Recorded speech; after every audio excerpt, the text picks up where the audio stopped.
pleasant good day to all of our friends or listeners, whether you are listening via Second Advent Radio or through the World Wide Web. We welcome you to another edition of Marriage Encounter. We are delighted as always to be with you on the airways and trust that you are doing well, that your marriage is in a state of good health. And as we like to say, if your marriage is not in a state of good health, you have tuned into the right program, because this is Marriage Encounter. This is where we share ideas, we share tips, we share useful information to help build your relationship. And today we are continuing our discussions on conflict. We are specifically talking about how we deal with conflict situations when we know what the problem is. With me today, Dr. Greene, is Pastor Staton Adams. Welcome, Pastor Adams. Yes, good morning, Dr. Greene. Good day, Dr. Greene. And it is just a delight always to be on Marriage Encounter. We are continuing where we left off the last time. Pretty interesting. This area of conflict is so big. And we are taking our time to cover it. So welcome those who are listening, those who are viewing. As we would normally say, call somebody, let them join to share in this wonderful discussion, conversation, that the families can be improved, enhanced, and this is what we want. Most definitely, Pastor Adams. We are talking about conflict, and you know, in marriages, from time to time, conflicts will arise. I don't know that there is a marriage that is void of conflicts. Conflict itself is not a bad thing. In reality, how we deal with the conflict can be the challenge sometimes, or most times rather. Yes, the Chinese proverb says that there's no marriage that is without a problem or a conflict situation, and it is how we deal with it. And that tells how mature we are and how mature we are getting. Marriage is an experience of progress. It's a growth experience. And this is one of the measuring areas to know that we are growing, how we treat our conflict situations, how we get them resolved, how we talk to them, how we come to a you and me solution and go on. This is so important. And the last time we were talking about, the problems that we know about, that is the known issues. And then we were supposed to go on to talk about the unknown. I'm not so sure we actually completed talking about the known. Yeah, I was going to say, before we get on to talking about the unknown, it is worth highlighting a few things. I mean, just a brief review, Pastor Adams. Yes. We made a point last week that if you have talked about a certain pattern before, you know what you're going to do. So if you see that arising again, then you ought to deal with it. But what I want to get to is the whole matter of responsibility, personal responsibility. If you know about the problem, the plan to fix it is your responsibility. If I have a problem with, let's say I am habitually late. I know that is my problem. I should not just sit back and do nothing about it. You know, if my spouse keeps telling me, listen, you are impacting my whole psyche, because there's some people, when they turn up late, it interferes with their their whole functioning, their whole concentration. Yeah. And particularly if you're a professional, more than that, it makes you look bad as a professional, that you're not on time for your appointments and doing these kind of things. And I can identify with those things in my early pastoral life. My territory was a sprawling one, 35 miles apart. And you got to get there on time. Sometimes you have to deal with 1, 2, 3 congregation in a given day, and you have to move. And sometimes you're running behind the clock, and Every time you come, you have to be apologetic about your tardiness. It doesn't make you look good as a professional. And so you have to review that and see how you will do. I mean, I could not make the demands on my wife, because she's working. I am working. Both of us are pushing it. So I had to make some adjustment because we're saying we have to own the problem. We have to get it solved. I had to chip in and do some of the chores. I had to, instead of doing something early Sabbath morning and going in my library and checking mails and all kind of thing, I had to finish that at least by Thursday night so I can help her on Sabbath morning, get the baby ready. And another time we had these little babies, you got to prepare baby because you're gone for the whole day. It was not a fair thing to make the demands. I had to say that this is how I will help. And I had to adjust my situation because it's just fair. I mean, she can't do everything, And that's precisely what I'm saying here. You have to know that, hey, this is an issue that I have to address, and I'm going to see if it means getting up an hour earlier so that I can get a better start. If I take long to get ready, I need to do an advanced start or prepare the night before so that you can get things in place. But what I'm talking about and what I want our viewers and listeners to understand and appreciate is a matter of personal responsibility. If you have a problem, you know what the problem is, then you ought to take personal responsibility towards coming up with a meaningful solution. And of course, one of the things you can say to your spouse is, listen, here, I have this problem. I need you to help me with it. And you can say to your spouse, I am giving you the permission to pull me up if you see that I'm falling down. Mm-hmm. And that's a good thing to do. It says you're taking personal responsibility. You're entrusting your situation in your spouse's hand to help you along the way. Because sometimes the challenge is that we are wrong and we want to be strong. We don't want anybody to say, hey, look, you're going down that road again. Don't do that. We want to say that we are macho, we are in charge, and nobody must give us any suggestion. But when you can recognize that it's a problem and you can say to your spouse, this is a problem, I'm working on it, and I need you to help me in this area, that area, then that is very good progress towards meaningful solutions. Yes, and you have to assess the motive of your spouse even when they're doing that, because and you can't, because if we take on a posture of defensive,ness, and that is not going to work. In fact, that's one of the dangerous positions to take. Because when we're talking about resolving conflict and maintaining the intimacy, this is one of the things that one of my favorite authors that I read quite a lot have written, Dr. John Gottman. Defensiveness is another way that you're not taking responsibility. You're defending this particular issue or behavior or shortcoming. That could be a problem, and you're not growing together when that is happening in intimacy, because your spouse can allow you to continue in your we said denial force, and then you come to the point of defensiveness, where you're not willing to own up and you're always defensive about why and all. No. Take the mature position to fix the behavior, because this person that is closest to you, that wants to grow with you, that wants to build this intimacy with you, is not a stranger from off the street or anywhere. This is somebody who you're in the same intimate personal space with.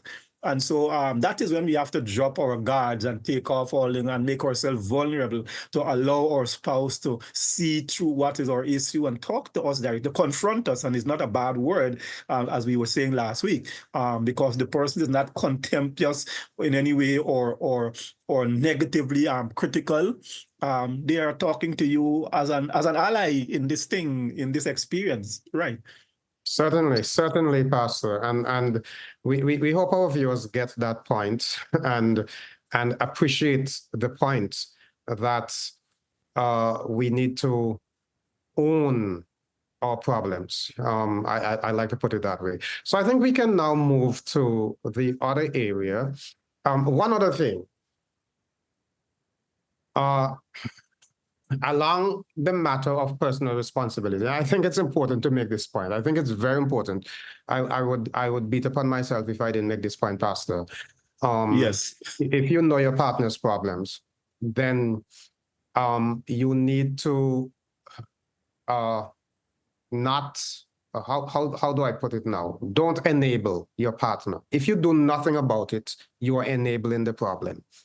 If you realize that your spouse has an issue and you use the word confront, which is a good word in this context, and you don't confront your partner about it, but you just let it slide, then you become an enabler. And you yourself now become responsible for the development of that problem. Yes. Mm-hmm. Certainly. Certainly. And so we hope that our viewers or listeners appreciate the fact that you are not seeking to be controlling in a situation like this, but you are being realistic when there is an issue. If it's a problem means something is wrong. It means that there is a conflict, there is a challenge. And working towards meaningful solutions. Marriage is not all pie in the sky. No. We have to do some hard work. We have to do some maintenance work every now and then. And so confronting the situation, saying, listen, this is not going to lend to a healthy relationship. You need to work on this. I can't accept this. Otherwise, I am facilitating the problem. Yeah, glad you mentioned that, we need to reiterate that point, good marriages just don't happen. There's a work part, right? And maybe sometimes that's the hard part, but then when you do the work part, the good part will come, right? So it is work. It's not just wishful thinking, but there's something that you have to do, intentionally have to do. Yes. Certainly. Now, Pastor, we have spoken about problems that are known, but it's a reality that there are times when we have issues and we don't really know that we have those issues. So if we can talk about conflicts in unknown problems, our viewers may be wondering, well, how could there be a problem that is not known? So let's talk about this a little bit. Because it's an important dimension. From time to time, we run into situations where I may have a problem and I'm not aware of it, genuinely not aware that I have a problem, and my spouse in that case may see the issue and point it out. And so we should agree with each other that, listen, this is an agreement we're making that if you observe something that is not right, point it out. Tell me about it so that I can become aware. Yes. So what we're actually saying, we are giving each other permission to say what either of us may notice about each other.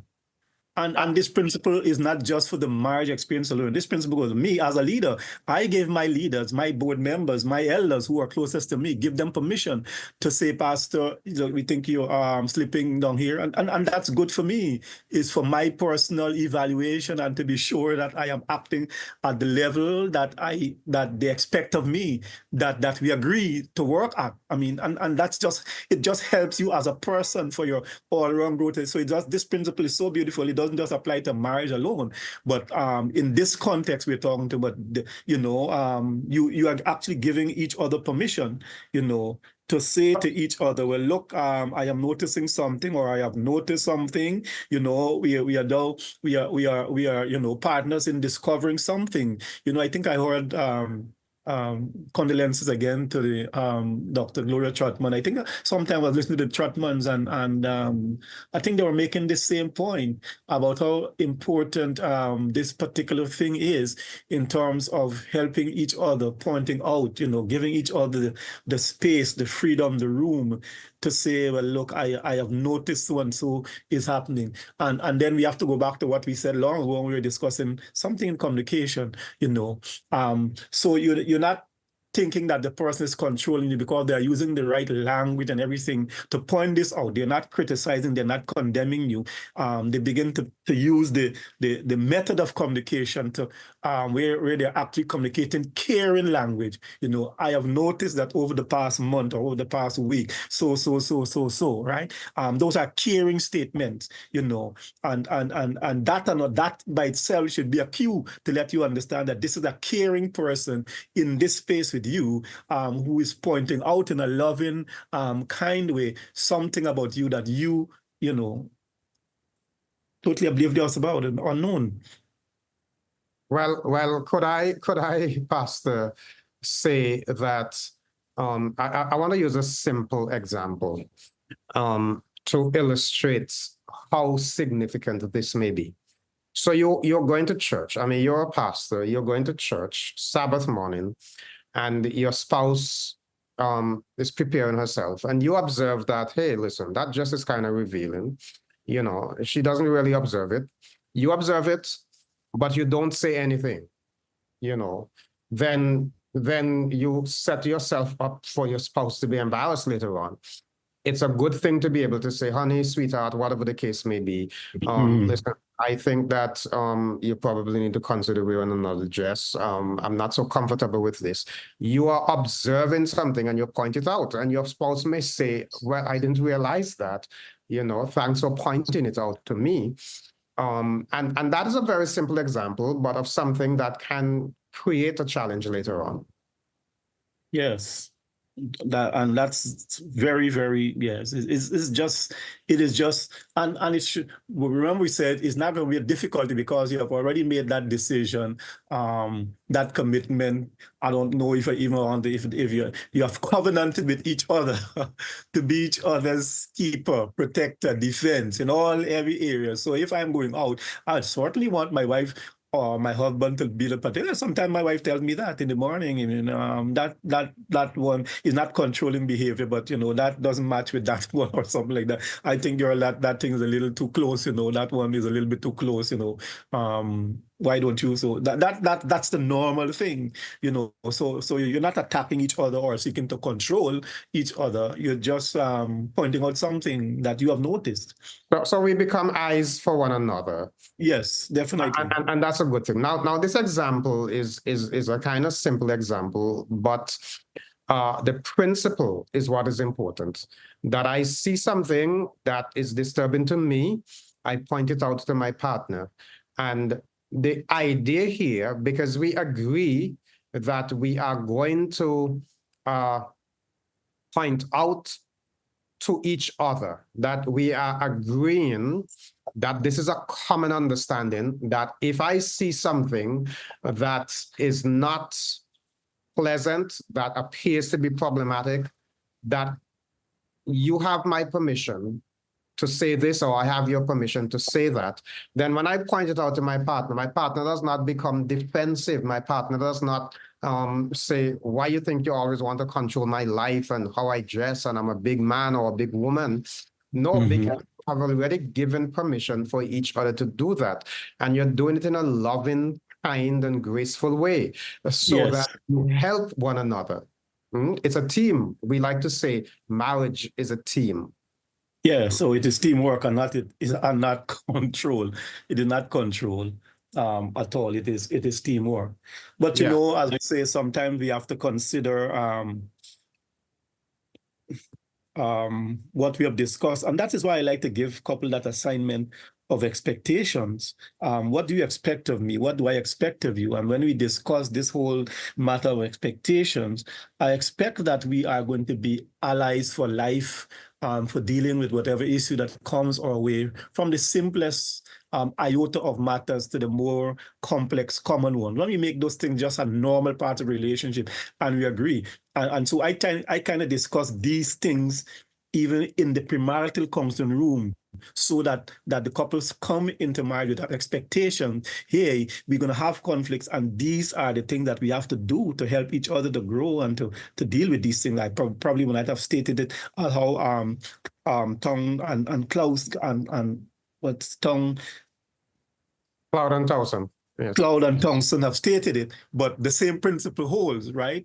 And I think it is so important, so very, very important, that people get this right from in front, right? So we don't wait. I think if we begin to have this information, this education prior to, but if not lately in marriage, we can learn. And that's why we have enrichment programs. And even this that we're doing here is part of enrichment, as well as a learning curve for those who have not yet entered the actual experience. They will have a decided advantage because they're getting this information ahead of time. Yes, I want to address the matter of your reaction when your spouse points out something to you. When your spouse draws to your attention that there's an issue. I want to address that because, listen, here's a reality. We are not perfect. We have to live with the awareness that we are not perfect, that we are prone to make mistakes. We are prone to have issues with judgment. There are times when we will not get it right, irrespective of what we may try and pray about. There are times when we will not get it right. And anytime we are afraid to accept criticism, and I'm talking about constructive criticism, your spouse coming to you in a calm way and saying, I am concerned about such and such a situation. For the last 3 weeks, I've observed this pattern and it's a little disturbing to me. Can we talk about it? If you get defensive every time your spouse approaches you, you are not going to help your marriage. I think earlier you used the term, we're allies, we are partners in discovery. Yes. So that I must appreciate the fact that if I'm going to be very good, I need my best friend to tell me where I'm going wrong and to sharpen my skills every now and then so I can be better at it. So I must begin to look at it from the perspective of this thing. It is because my spouse cares about me why she is pointing out this to me. Not because they want to put me down, but because they want me to grow and to develop and to be a better person. And if we have the right attitude, it's going to help our situation all the more. I think it's important just to emphasize that point. Yeah, and you use a very important line there. And sometimes these things appear simple or even cliche, but I think I've seen wedding invitation. We were friends before we became lovers. It is your best friend that is going to point out to you your shortcomings and your faults. And so if you have a best friend and the person cannot point out to you where you're going wrong, your shortcomings, that is not your best friend.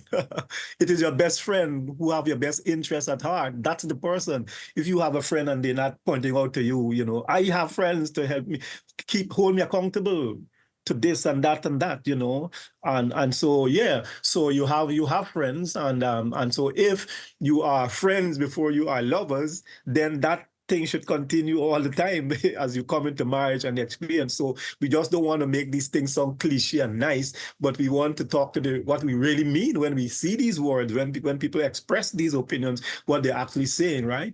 And so we saw husband and wife are supposed not just lovers, but they're also the best of friends, and that's it. Well, I think the challenge in some marriages, unfortunately, is that married partners. In fact, I was engaged in a little discussion about a month ago. I remember this distinctly, and there are some persons who were very clear that their spouse is not their best friend, and, wow. and they said it. I mean, they said it. And defended their position. And I was concerned about that. I was saying, listen, your spouse should be your best friend. When your spouse is not your best friend, when your spouse is not close enough to say things, and we're going back again, and I like to make reference to Genesis chapter. I'm just checking the time there. I think we have about 2 or so minutes to wrap this up. But when I want to go back to Genesis chapter 1 and chapters 1 and 2, when God created Adam and Eve, before sin entered. We know that God married them. The Bible says they were both naked and unashamed. And the concept here about the nakedness is the emotional transparency. They were not hiding anything from one another. They had no secrets. They were totally open to one another. And this is what you want. They were true friends, you know, they had all things in common, which is what we want in a marriage relationship. And you could imagine before sin, Adam saying to Eve, honey, you know, do this, do that, or and there was no challenge whatsoever, because it was not a matter of control. It was just a matter of knowing, if I make a suggestion, it's a good suggestion because I have your interest at heart. Yes, definitely. And it is such a beautiful thing. It offers, and that brings security, you know, not only security, but it brings trust. It brings assurance that, hey, I have somebody who I can count on, you know, to be constantly helping to see that, you know, I am doing the right thing and making the right choices, the right decision, and that I am not, you know, left to my own whims and fancy and thinking, and that could well be to my own, you know, being stymied and not growing in the ways and maturing in the ways that I am supposed to. So it's a blessing. It's a blessing. We just have to look at the upside of the thing and not the downside. You know, we all don't like to be, you know, we don't like to, if that's the only thing, you know, and there have to be I think I know why some people might feel that way. You know, there have to be a balance. If your spouse is only critical all the time, well, then I guess some people might feel that way.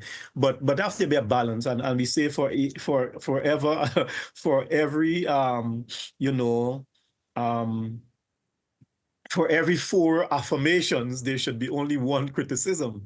But if just criticism all the time, then people may feel that way, and we don't want us to mix the 2 things up. It's the different thing altogether, where people are just critical and maybe just sarcastic. And so about that, no, not that type of behavior you're talking about. We're talking about real, genuine concern that is being expressed for you as an ally, as my lover, as my best friend. That is what we're talking about.